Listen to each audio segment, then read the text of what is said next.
Hello good evening दोस्तों, स्वागत है आप सभी का आज के सेशन में।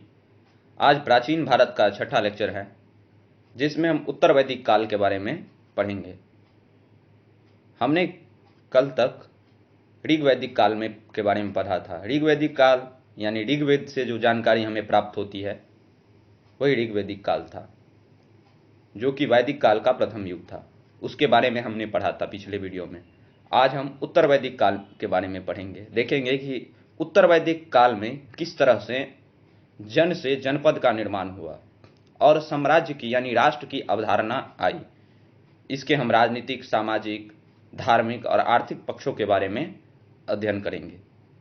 इसे पढ़ने से पहले अगर आप मेरे चैनल पर नए हैं तो इस चैनल को सब्सक्राइब करें, वीडियोस को लाइक करें और इसे शेयर भी करें। चलिए देखते हैं आज का सेशन क्या है, आज हम क्या क्या पढ़ने वाले हैं। चलिए पढ़ते हैं। तो सबसे पहले उत्तर वैदिक काल क्या था। उत्तर वैदिक काल ऋग वैदिक काल के बाद जो काल आया वही उत्तर वैदिक काल था। यानी इस समय जो कबीला था वह एक समाज, एक गांव में परिवर्तित हो गया। वह अस्थाई जीवन जीने लगा। समाज में काफी सारा विकास हुआ और जो समाज एक पशु चारण में व्यतीत करता था, कबीला था, वह एक अस्थाई जीवन और कृषि करना अब शुरू कर दिया था। तो उत्तर वैदिक काल को लेटर वैदिक पीरियड भी कहते हैं, यानी वैदिक काल के बाद का काल, उत्तर वैदिक काल। इस समय की जानकारी हमें ऋग्वेद के बाद वाले ग्रंथ से मिलता है, जैसे सामवेद, यजुर्वेद, अथर्ववेद, ब्राह्मण ग्रंथ, अरण्यक, उपनिषद आदि से हमें इसके बारे में जानकारी मिलती है। इसमें आर्यों का जीवन अस्थायी हो गया। ये 1000 से 600 ईसा पूर्व की बात है। 1000 से 600 ईसा पूर्व की ये बात है। ये उत्तर वैदिक काल। और वैदिक काल क्या था? 1500 से 1000 ईसा पूर्व की काल। इस समय क्या हुआ? कृषि का विकास हुआ, क्योंकि लोहे का आविष्कार उत्तर वैदिक काल में हो गया था। उसे श्याम अयस्क बोला जाता था उस समय। तो कृषि का महत्व बढ़ गया और ये लोग विंध्याचल के उत्तर संपूर्ण क्षेत्र में पहुंचने में सफल हो गए। यानी हिमालय के मैदान में ये लोग पूरी तरह बैठ गए, यानी गंगा के मैदानों में आके ये लोग बस गए। तो इनका जो भौगोलिक विस्तार था, जो पहले सप्त सैंधा प्रदेश में था, वो सप्त सैंधा प्रदेश से अब ये इधर गंगा के मैदानों की तरफ, इधर पूरे गंगा के मैदान बंगाल तक, बिहार बंगाल तक पूरा फैल गए। इनका जो वर्णन होता है, जैसे उत्तर वैदिक काल में आर्यों के प्रसार का वर्णन शतपथ ब्राह्मण के विदेह माधव की कथा से मिलता है। यह प्रश्न पूछा जा सकता है आपसे, जो उत्तर वैदिक काल के आर्यों के प्रसार का वर्णन हमें कहां से मिलता है? तो ये विदेह माधव की कथा से मिलता है, जो कि शतपथ ब्राह्मण का है। तो शतपथ ब्राह्मण में रेवा नदी का उल्लेख मिलता है। रेवा नदी यानी नर्मदा, जिसको आज नर्मदा नदी कहते हैं, वहां तक फैल जाता है। और उत्तर वैदिक साहित्य में त्रिकबुद्ध, कौच, मैनाक आदि पर्वतों का उल्लेख मिलता है, जो कि पूर्वी हिमालय में पड़ते हैं। पूर्वी हिमालय यानी असम वाला क्षेत्र तक, यानी पूरे वहां तक, पूरा बंगाल, असम तक वे लोग पूरा फैल गए। अब कृषि भी होने लगा तो क्या होगा? अब विकास होगा और राज्य के लिए संघर्ष होना आरंभ हो जाएगा। तो अब जब उनका विकास हुआ तो ये ब्रह्मर्षि देश से आगे बढ़ गए। ब्रह्मर्षि देश जिसे हम बोलते थे, यानी गंगा यमुना दोआब वाला क्षेत्र, इससे आगे बढ़कर हिमालय विंध्याचल पर्वत यानी पूरे पूर्वोत्तर राज्य तक पूरा फैल गए। कालांतर में संपूर्ण उत्तर भारत में इनका अधिकार हो गया और इसी को इन्होंने आर्यावर्त कहा। यानी इससे आगे बढ़कर हिमालय और विंध्याचल मध्य क्षेत्र पर अधिकार करके उनका नाम मध्य देश रखा और कालांतर में यही संपूर्ण उत्तर भारत इनके अधिकार में आ गया और उनको इन्होंने आर्यावर्त नाम दिया। यानी यहीं से आर्यावर्त यानी एक संपूर्ण क्षेत्र की अवधारणा आने लगी। अब जब ये फैल जाएंगे, इनका विकास होगा, आबादियां भी बड़ी समृद्ध हो गए ये लोग थोड़े, तो सबसे पहले जो होगा उनकी स्थितियों में परिवर्तन आएगा, उनकी राजनीतिक स्थिति, सामाजिक स्थिति, इन सब चीजों में परिवर्तन आएगा। तो सबसे पहले राजनीतिक स्थिति की बात करें तो उत्तर वैदिक काल में पहली बार क्षेत्रीय राज्यों का उदय हुआ, यानी क्षेत्रीय राज्यों का उदय हुआ, जिसमें मगध, पांचाल, काशी, कामरूप, ऐसे करके मिथिला, अंग और भी कई सारे क्षेत्र, हस्तिनापुर, यानी इस तरह से विकास में आया। पुरु एवं भरत कबीला मिलकर कुरु का निर्माण हुआ, ये तो हमने पढ़ा था पहले ही, तथा तुर्वस और कृवि मिलकर पांचाल कहलाए। इसको आप याद रखिएगा, ये प्रश्न पूछा गया है। प्रारंभिक कुरु राजाओं की राजधानी असंधिवत थी, ये भी याद रखिएगा, बाद में जिसकी राजधानी हस्तिनापुर बनती है, जिसके अंतर्गत कुरुक्षेत्र यानी सरस्वती एवं दृशद्वती के बीच की भूमि आती थी, यानी उत्तर भारत वाला क्षेत्र, पश्चिमोत्तर भारत का क्षेत्र, दिल्ली वाला, बाद दिल्ली से आगे यानी हरियाणा के उस साइड वाला क्षेत्र। बाद में इन्होंने अपनी राजधानी हस्तिनापुर बनाई, जो आधुनिक दिल्ली है। और पांचाल जो थे, दो वंश सबसे ज्यादा महत्वपूर्ण था, कुरुवंश और पांचाल। तो पांचाल जो थे, इनकी राजधानियां कांपिल्य थी। पांचालों के सबसे प्रसिद्ध शासक का नाम जयवाली, जो कि विद्वानों के संरक्षक थे। शतपथ ब्राह्मण में पांचालों को वैदिक सभ्यता का सर्वश्रेष्ठ प्रतिनिधि कहा गया है, यानी ये काफी इंपॉर्टेंट है, क्वेश्चन आ सकता है यहां से। उत्तर वैदिक काल में पांचाल सर्वाधिक विकसित राज्य हुआ करता था। और फिर क्या हुआ, उत्तर वैदिक काल में छोटे छोटे जन मिलकर जनपद का निर्माण हुआ, ये तो हमने बताया था। और यही इसी समय राष्ट्र शब्द का प्रयोग पहली बार हुआ। और राजा की उत्पत्ति का सिद्धांत सर्वप्रथम ऐत्रेय ब्राह्मण में मिलता है। और अब क्या हुआ, राजा के अधिकारों में वृद्धि की गई, राजा के पास उत्तरदायित्व आया, यानी उसका अधिकार भी बढ़ेगा, अधिकार बढ़ा तो उत्तरदायित्व भी बढ़ेगा। तो अब क्या होगा, जब इस तरह की राजनीतिक परिवर्तन आएगी तो राजा को धन की आवश्यकता पड़ी, सेना की आवश्यकता पड़ी, राज्य को नियंत्रण में रखने के लिए। और जनता पे अपना प्रभाव दिखाने के लिए राजा को आडंबरों का सहायता अब लेना पड़ेगा। जैसे ही राजा के अधिकारों में वृद्धि हुई तो विभिन्न क्षेत्रों में विभिन्न विभिन्न नामों से पहचाने जाने लगे। जैसे हमने आपको कल बताया था, पूर्व में उनको सम्राट कहा गया, फिर पश्चिम में एकराट, फिर उत्तर में विराट, दक्षिण में भोज, यानी इस तरह से वे होने लगे। अब उनके समाज में क्या परिवर्तन आया, सामाजिक स्थिति उस समय की क्या थी? तो उत्तर वैदिक काल के समाज का व्यवस्था का आधार जो था वो वर्णाश्रम व्यवस्था था, यानी वर्णाश्रम धर्म हुआ करता था, जो कि उनके कर्म के हिसाब से होता था। यद्यपि क्या इसके उत्तर वैदिक काल में क्या हुआ, इसमें कठोरता आ गई।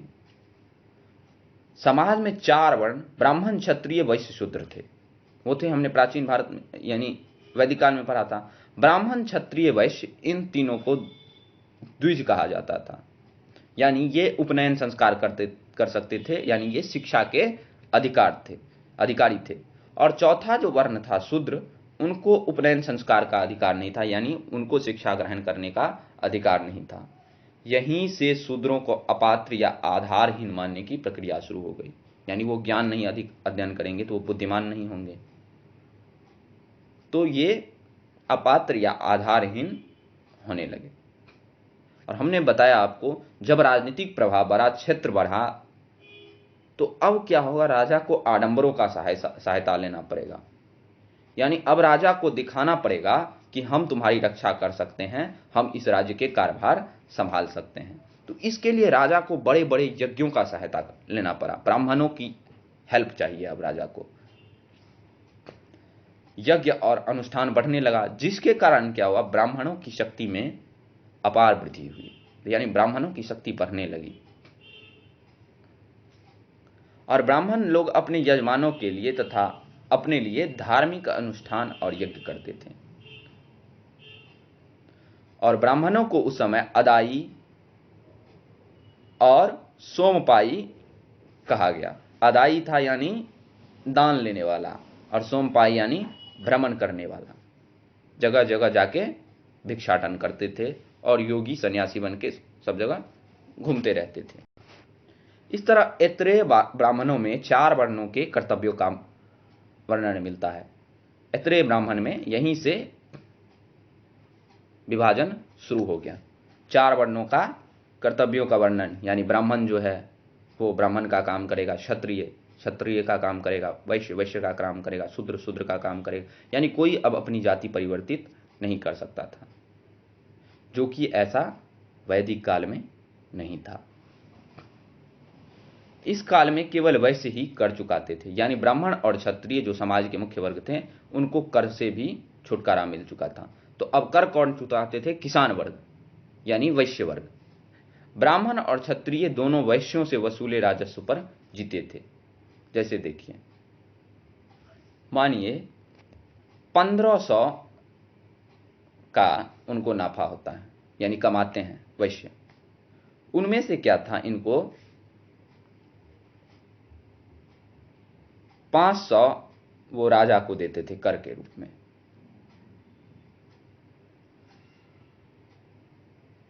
और फिर ये क्या करते थे, 400 रुपया ये ब्राह्मणों को देते थे दान के रूप में। अब क्या होगा, यानी 1500 में से निकल गया इतना, तो ये 600 बचा, यानी 400 ये ब्राह्मणों को देते थे। तो ब्राह्मण क्या थे, इससे भी दान लेते थे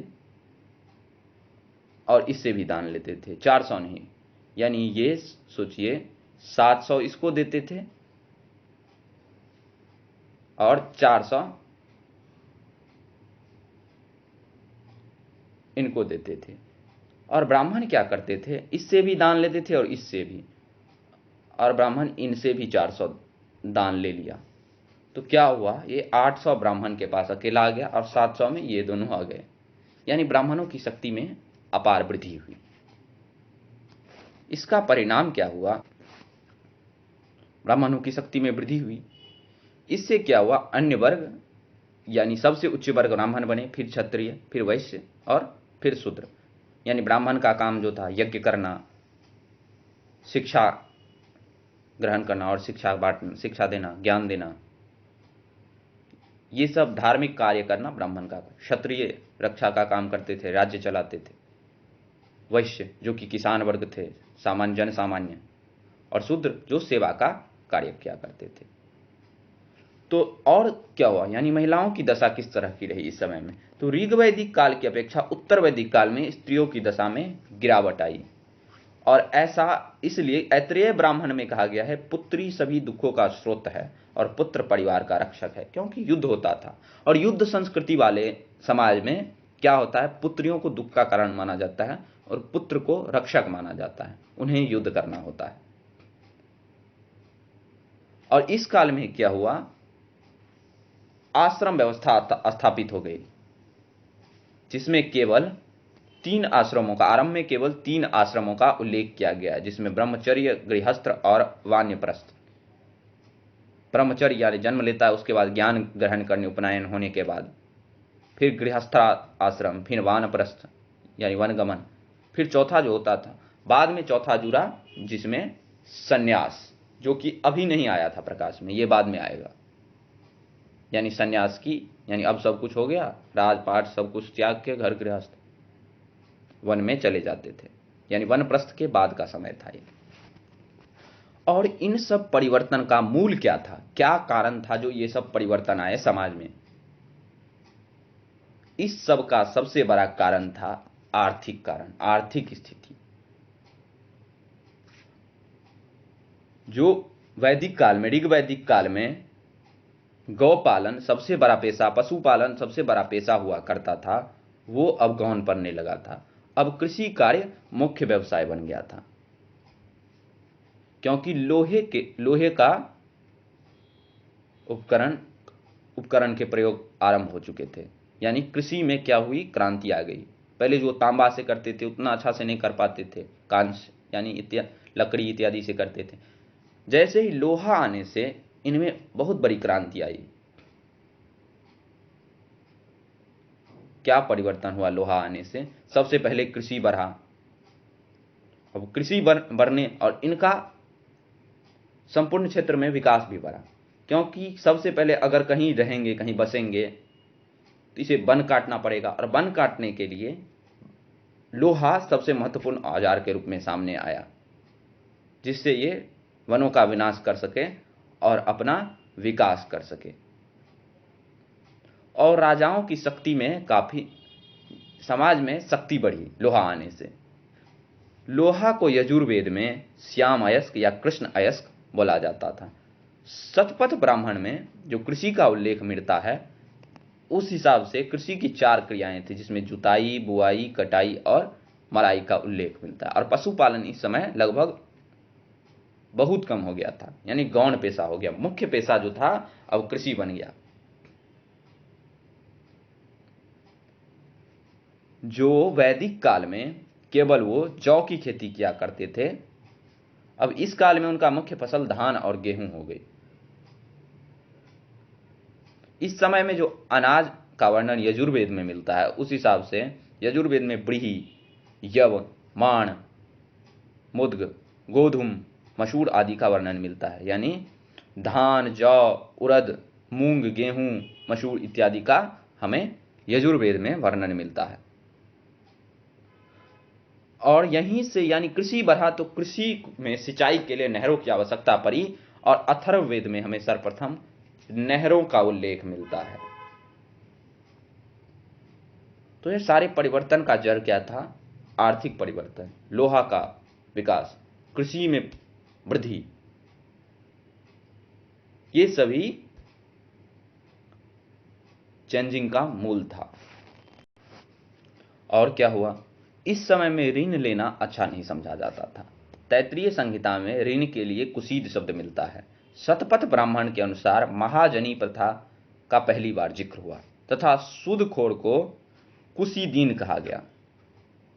यानी ये एक खराब शब्द था। उस समय जो माप की इकाई थी, नापने की इकाई, उसमें निक्ष, शतमान, पाद, कृष्णल आदि का प्रयोग होता था। द्रोण अनाज मापने के लिए प्रयुक्त होता था। यह सब शब्दावली है, याद रखिएगा कुछ कुछ। और उस समय की जो मृदभांडे मिली, कुछ निर्माण मिली हमको, उस हिसाब से उत्तर वैदिक काल के लोग 4 प्रकार के मृदभांडों से परिचित थे, जिसमें काला, लाल मृदभांड, काले पॉलिशदार मृदभांड, चित्तर, धूसर मृदभांड और लाल मृदभांड। यानी ये 4 चीज के बारे में हमें जानकारी मिलती है उत्तर वैदिक काल से। और इस समय के लोगों को समुद्र का ज्ञान हो चुका था। समुद्र का ज्ञान हो चुका। इस काल के साहित्य में पश्चिमी एवं पूर्वी दोनों ओर समुद्रों का वर्णन मिलता है। पश्चिम में यानी गुजरात वाला तट पे समुद्र था, और पूर्व में बंगाल वाला क्षेत्र में, बंगाल की खाड़ी वाला इलाका, समुद्र का इन लोगों को ज्ञान हो चुका था। इन सब परिवर्तनों के साथ इनके धार्मिक जीवन में भी कुछ परिवर्तन आए। जो वैदिक काल में मूल रूप से ये प्रकृति की पूजा करते थे, ये अब कुछ उससे आगे बढ़े, बहुत सारी परिवर्तनें आई। जो वैदिक काल में इंद्र प्रमुख देवता हुआ करते थे, अब उनका स्थान अन्य देवताओं ने ले लिया। वैदिक काल में हमें देवताओं का महत्व देखने को ज्यादा मिलता है, और उस समय आराधना जो होती थी या यज्ञ होता था, उसमें भी बहुत सारी परिवर्तन। पहले यज्ञ आसान काम था, अब यज्ञ बहुत बड़ा हो गया, विशाल हो गया। आराधना की रीति और धार्मिक उद्देश्यों में भी परिवर्तन आया। जो इंद्र थे, उनके स्थान पर अब प्रजापति, सृजन की देवता को सर्वोच्च स्थान मिला। यानी प्रजापति को इंद्र के जगह पर सर्वोच्च स्थान मिल गया। और रुद्र और विष्णु 2 प्रमुख देवता इस काल में माने जाते हैं। यानी रुद्र यानी शिव बोल सकते हैं, और विष्णु। वरुण मात्र जल के देवता माने जाने लगे, जबकि पूषण अब शूद्रों के देवता, जो पशु के देवता हुआ करते थे पूषण, अब वो शूद्रों के देवता हो गए, यानी शूद्रों को केवल पूषण की पूजा करने का अधिकार मिला और अन्य देवताओं की वे पूजा नहीं कर सकते थे। इंद्र का स्थान अब केवल वर्षा देना रह गया। मुख्य देवता जो थे सृजनकारी प्रजापति बन चुके थे। रुद्र और विष्णु भी दो प्रमुख देवता बन गए। और इस काल में वेद के अलग अलग पुरोहित हुए, जैसे ऋग्वेद को बताने वाले पुरोहित कहलाए, सामवेद के उद्गाता, यजुर्वेद के अथर्वयु और अथर्ववेद को पढ़ने वाले को ब्रह्मा कहा जाता था।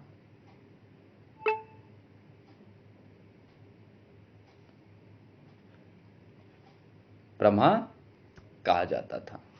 तो उत्तर वैदिक काल में अनेक प्रकार के यज्ञ भी प्रचलित हुए, यानी यज्ञ भी बढ़ा, हवन भी बढ़े, जिसमें सोम यज्ञ और अग्निष्टोम यज्ञ बढ़ा, अश्वमेध यज्ञ, वाजपेय यज्ञ, राजसूय यज्ञ, यानी कई सारे महत्वपूर्ण यज्ञ अब उसके स्थान पे आ गए।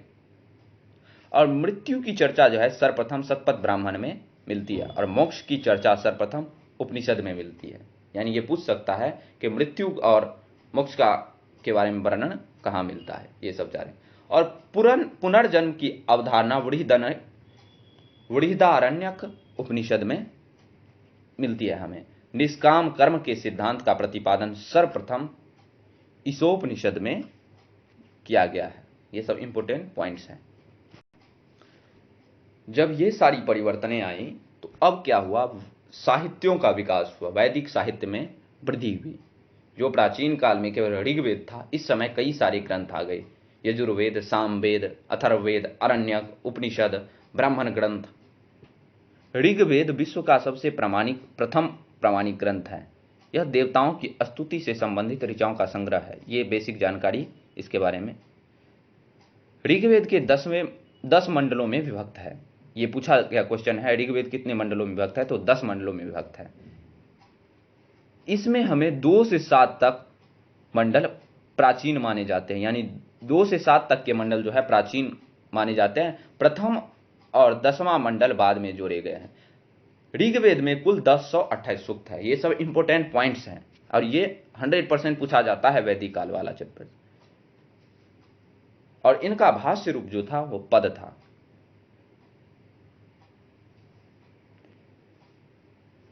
और ऋग्वेद के समकालीन ग्रंथ जो माना जाता है वो अवेस्ता को माना जाता है, ईरानी ग्रंथ, जो कि पारसिक ग्रंथ था एक। ऋग्वेद की अनेक बातें ईरानी भाषा के प्राचीनतम ग्रंथ अवेस्ता में मिलती है। प्रसिद्ध वाक्य असतो मा सद्गमय ऋग्वेद से लिया गया है। और प्रसिद्ध गायत्री मंत्र ऋग्वेद के 3रे मंडल में है। यानी अस्तो मा सद्गमय कहां से लिया गया, ऋग्वेद से लिया गया है। और गायत्री मंत्र ऋग्वेद के 3रे मंडल में है, जिसे विश्वामित्र जी ने बनाया था। इस तरह से अब अगला वेद जो आया यजुर्वेद था। यजुस्वेद यानी यजुर्वेद। यजुस का अर्थ होता था यज्ञ, यानी इसमें यज्ञ कैसे किया जाता है, मंत्रोच्चारण के बारे में बताया गया था। और इसको पढ़ने वाले पुरोहित का नाम था अथर्वयु बोला जाता था।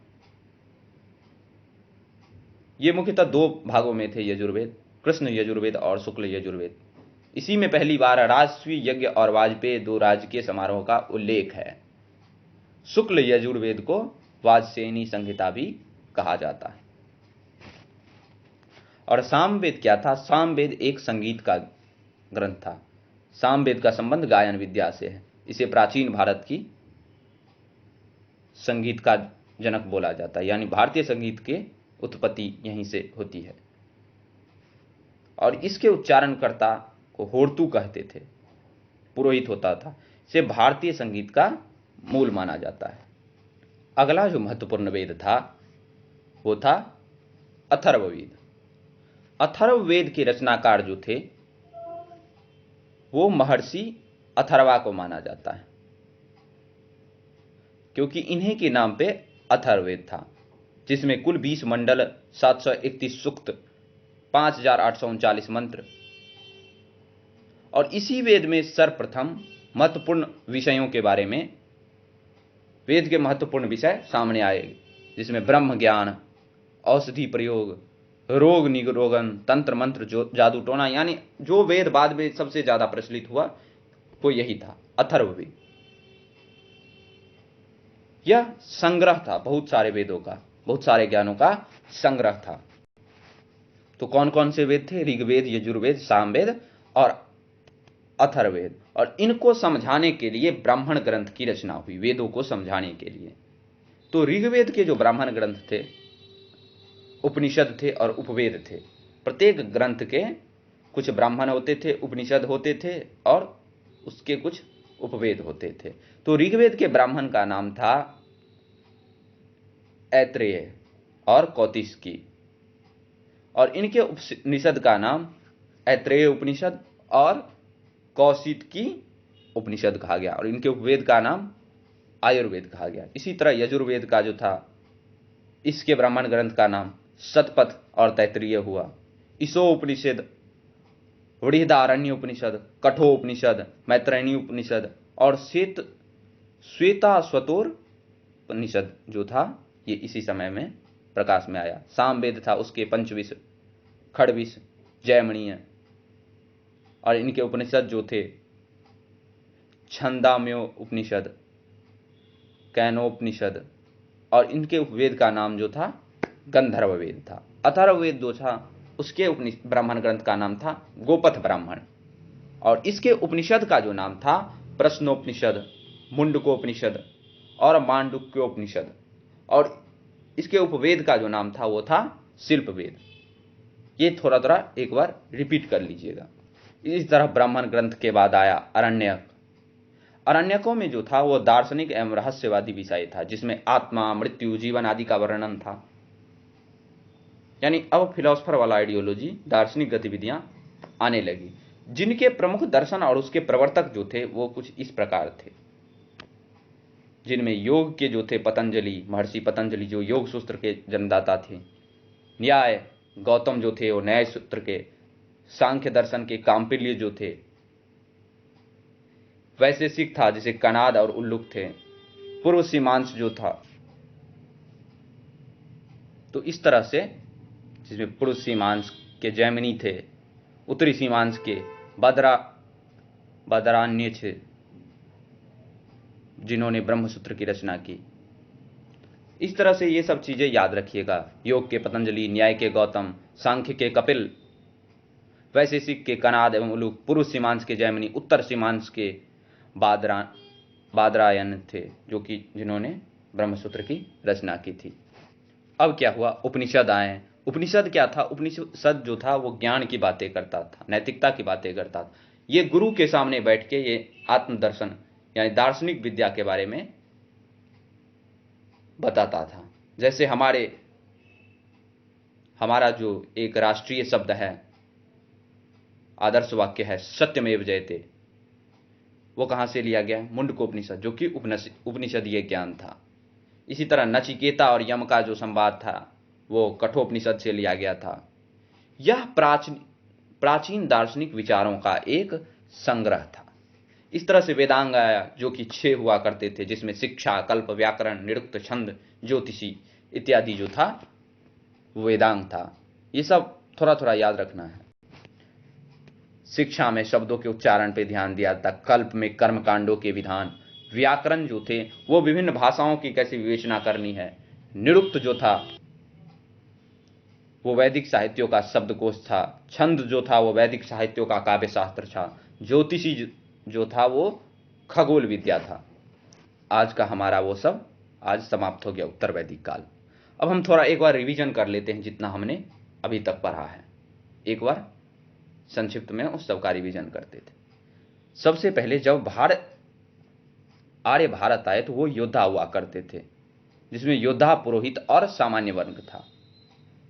जन जो था आर्यों का प्रारंभिक जीवन था, और शूद्र उसके चौथे वर्ण थे, जो ऋग्वेद के अंतिम यानी 10वें मंडल में जिसके बारे में वर्णन है, अंतिम दौर में ये लोग आए। उस समय राजा का कोई अस्थायी सेना नहीं हुआ करता था। युद्ध के समय नागरिकों की सेना बनाया जाता था, जिसमें कुछ कबीला विशेष रूप से होते थे। ऋग्वेद में किसी परिवार का एक सदस्य, ऋग्वेद में जो था वो जन्म के आधार पे उसकी वर्ण व्यवस्था को निर्धारित नहीं किया जाता था, उसके कर्म के आधार पे। उस समय एक परिवार का सदस्य कहता है कि मैं कवि हूं, मेरे पिता वैद्य और माता चक्की चलाने वाली। यानी एक व्यक्ति के घर में कई सारे व्यवसाय के आधार पे उसका अलग अलग वर्ण हो सकता था और विभिन्न व्यवसायों को व्यक्ति एक साथ रह सकते थे। निष्क जो था गले में स्वर्ण आभूषण जिसका प्रयोग आर्य लोग करते थे, और उसका एक्सचेंज मोड ऑफ एक्सचेंज था, यानी कुछ अगर किसी से खरीदना है, कुछ देना है, तो वो उसके रूप में प्रयोग किया जाता था। ऋग्वेद में अनस शब्द का प्रयोग होता है जिसका प्रयोग बैलगाड़ी के लिए किया जाता था। और ऋग्वेद के काल में जो थे वो दो अमूर्त देवता थे जिसका मूर्ति नहीं होता था। उसमें जो थे एक थे श्रद्धा एवं दूसरा थे मनु। वैदिक लोगों ने सर्वप्रथम तांबे का धातु का इस्तेमाल किया था, यानी इसे ताम्रयुगीन सभ्यता भी इसको कहा जा सकता है। आर्य जो थे वो सबसे पहले सप्तसैंधा प्रदेश में आके बसे। इन्होंने कई सारे देवताओं इंद्र, अग्नि, वरुण, सोम आदि की पूजा किया। अग्नि को अतिथि कहा, यानी ये स्वर्ग और धरती को जोड़ने वाला। यज्ञों के संपादन के जो कार्य करते थे वो ऋद्विज उनको कहा जाता था। विभिन्न प्रकार के वेदों के पढ़ने वाले को विभिन्न नामों से जाना गया, जैसे होता, अथर्वण, उद्गाता, ब्रह्म और भी कई सारी चीजें, यानी मुंडकोपनिषद जो सत्यमेव जयते, ये सब हमने पढ़ लिया है। यानी वही चीजें जो थी वो हम रिपीट कर रहे हैं। इस तरह से हमारा आज का सेशन समाप्त होता है।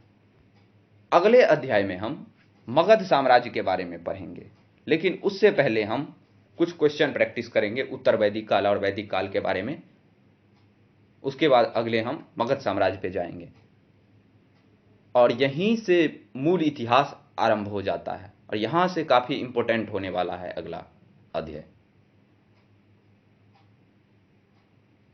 यानी सबसे पहले हम 50 क्वेश्चन डिस्कस करेंगे, 50 या जो भी क्वेश्चन होगा डिस्कस करेंगे। उसके बाद आगे मगध साम्राज्य के बारे में पढ़ेंगे, देखेंगे यानी 6वीं शताब्दी ईसा पूर्व में किस तरह जैन धर्म, बौद्ध धर्म का विकास हुआ, विभिन्न धार्मिक क्रांतियां हुई और नए नए राष्ट्रों का उदय हुआ, 16 महाजनपद जो आते हैं, इन सब चीज़ों के बारे में पढ़ेंगे। फिर मगध साम्राज्य विकास में और कैसे कितने सारे साम्राज्य थे लेकिन मगध क्यों सबसे शक्तिशाली साम्राज्य होकर उभरा, कैसे संपूर्ण भारतवर्ष का नेतृत्व किया मगध ने, इन सब चीज़ों के बारे में हम अगले वीडियो में चर्चा करेंगे। तब तक के लिए खुश रहिए, पढ़ते रहिए। जय हिंद।